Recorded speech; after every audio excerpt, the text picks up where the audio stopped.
Hey, everybody. How are you? Nice to see you. Nice to see you. Hi. Nice to see you. Good looking group of people, huh? John over there, Bill Crow. Hi. Congratulations. Well, thank you very much, everybody. This is a very important day. It's a day that we're delighted to swear in Dr. Mehmet Oz as the next administrator of the Centers for Medicine and Medicaid Services, which is a big deal. Congratulations to Dr. Oz and his beautiful wife, Lisa, and their friends and family on this really incredible achievement. Come a long way, huh? It's amazing. Dr. Oz comes to this position as one of the nation's most talented and beloved medical professionals. He graduated from Harvard University. Harvard. Well, how convenient. Should we talk about Harvard? Before obtaining his MD at the University of Pennsylvania School of Medicine, a great one, and really some amazing education while also earning an MBA from the wonderful Wharton School of Business. He completed his medical residency at the world-renowned New York Presbyterian Columbia University Medical Center.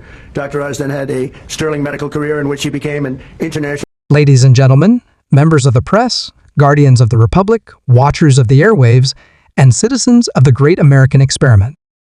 We find ourselves gathered not merely in a room, nor merely in a moment, but on the precipice of an epical shift. The stage is not just Washington, the audience is the world. The oath we are about to witness is not simply a swearing in, it is a transfiguration. A metamorphosis of the modern age.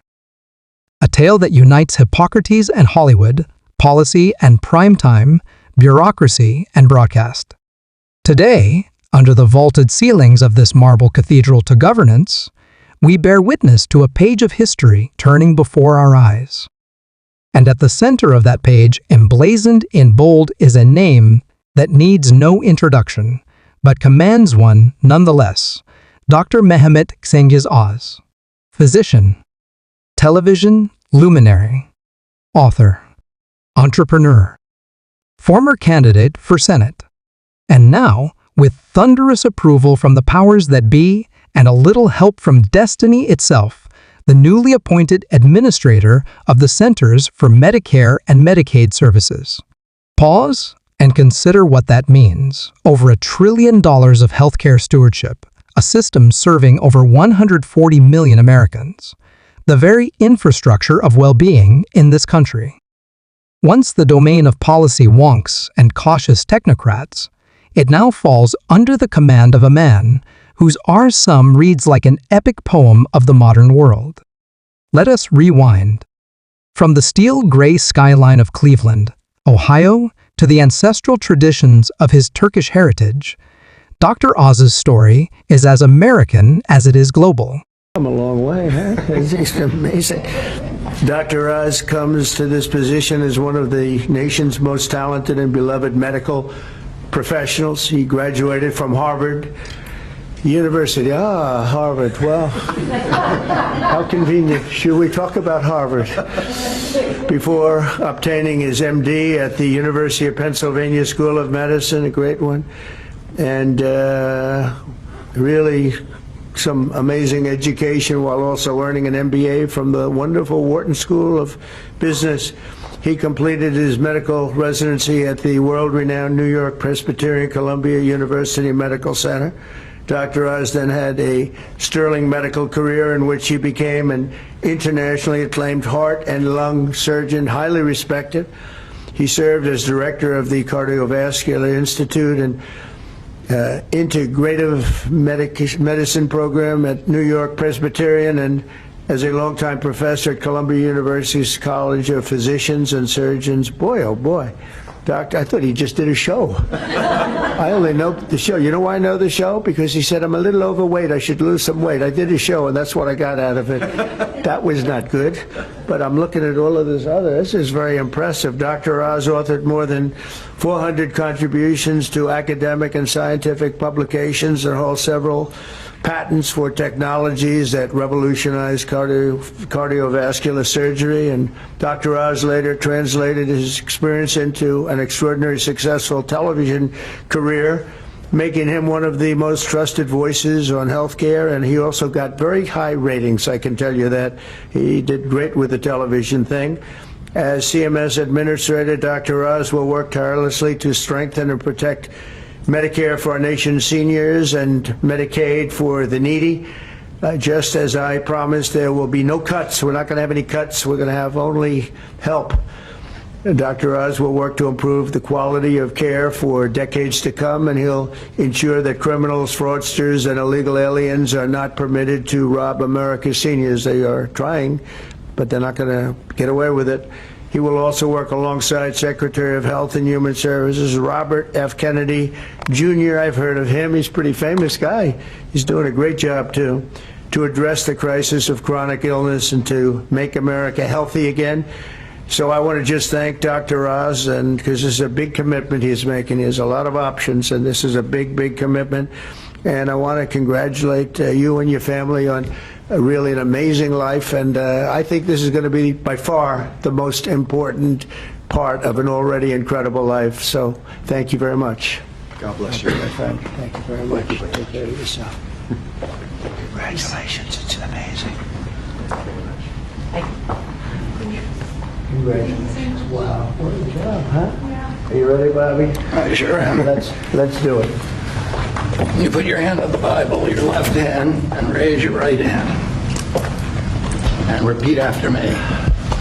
I, Mehmet Oz, do solemnly swear I, Mehmet Oz, do solemnly swear that I will support and defend the Constitution of the United States that I will support and defend the Constitution of the United States against all enemies, foreign and domestic, against all enemies, foreign and domestic, that I will bear true faith and allegiance to the same, that I will bear true faith and allegiance to the same, that I take this obligation freely that I take this obligation freely, without any mental reservation without any mental reservation or purpose of evasion, or purpose of evasion, and that I will well and faithfully and that I will well and faithfully discharge the duties of the office on which I am about to enter. discharge the duties of the office upon I'm about to enter. So help me God. So help me God. God bless you. Congratulations. Thank you, brother.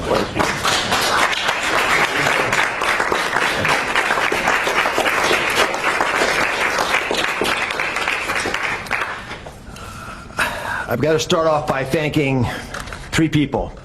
Mr. President, thank you very much. God bless you for leading our nation, but also courageously leading the MAHA movement, really earnestly in your heart wanting to get America to be healthy again, and for giving me an opportunity to help with that mission. Secretary Kennedy has been leading the charge at Health and Human Services. A dear friend, like a brother, has done unbelievably courageous work because he's curious and he's started answering a lot of important questions. And I will treasure for the rest of my days your trust in me to help you with this progress. Thank you. And of course, Lisa, the family, but Lisa in particular, who's had an uncanny ability to identify opportunities and to always keep a clear North Star to keep our family grounded. God bless you, my beautiful one. Let me start with a simple premise. Every great society, everyone, has an opportunity to take care of its most vulnerable and treasures that opportunity. And we're great people, so we will do the same. A scholar of science at Harvard, a medical pioneer at Columbia, and a business strategist via Wharton, he has operated not only on the human heart, but on the collective imagination of a nation. With a scalpel, he saved lives. With a microphone, he captivated minds. With a smile, he sold kombucha to suburban moms and challenged the orthodoxy of Big Pharma. In an age of doubt and division, he offered certainty, whether it was turmeric for inflammation or green coffee beans for weight loss. Critics called him a showman. Supporters hailed him as a sage. And as the cameras rolled, a new kind of healer emerged, part physician, part prophet, part populist. And now? Now, he trades the glitz of syndicated television for the granite halls of government. The white coat becomes a bureaucrat's blazer. The audience becomes the American people. The stakes higher than ever.